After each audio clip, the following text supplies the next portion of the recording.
বিস্তীর্ণ দিগন্ত জুড়ে আমনের আবাদ। কদিন পরেই ঘরে উঠবে সোনালী ফসল। তবে অনেক ধানের শীষ কালো হয়ে যাচ্ছে, গোড়ায় পচন ধরেছে। রংপুরের বেশিরভাগ এলাকার আমনের ক্ষেতে দেখা দিয়েছে মাজরা পোকা, ব্লাস্ট সহ নানা রোগের আক্রমণ। এতে প্রতিটি জমির অন্তত 30 ভাগ ধানে চিটা ধরেছে। এ অবস্থায় অর্ধেক ধানের ফসল পাওয়া নিয়েও শঙ্কায় কৃষকরা। থোপের মধ্যে 4 থেকে 5টা করে শীষ, ম্যাক্সিমাম 3-4টে শীষেই আপনার কালো হয়ে গেছে, পাতানের মতো হয়ে গেছে।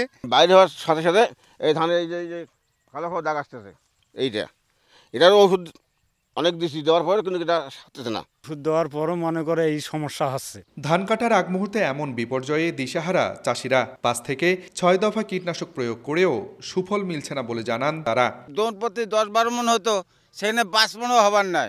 এখন আমরা তো খুবই এবার ক্ষতিগ্রস্ত হয়ে যাবার লাগছে। মাজরা পোকা, পাতা মরা, কারেন্ট, আবার এই যে শীষ কালো কালো হয়ে যাচ্ছে। তবে কৃষকদের সব ধরনের পরামর্শ দেওয়ার গতানুগতিক দাবি কৃষি বিভাগের।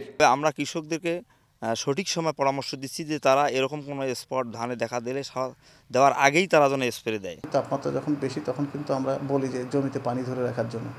তো যখন 36-37 তখন আমরা যদি জমিতে পানি ধরে রাখতে পারি, সেক্ষেত্রে কিন্তু জমির যে তাপমাত্রা সেটি কিন্তু কমিয়ে দেয়। কৃষি বিভাগের তথ্য মতে চলতি বছর রংপুর অঞ্চলে 6,21,505 হেক্টর জমিতে আমন চাষ হয়েছে। উৎপাদন লক্ষ্যমাত্রা ধরা হয়েছে 20,10,000 মেট্রিক টন ধান।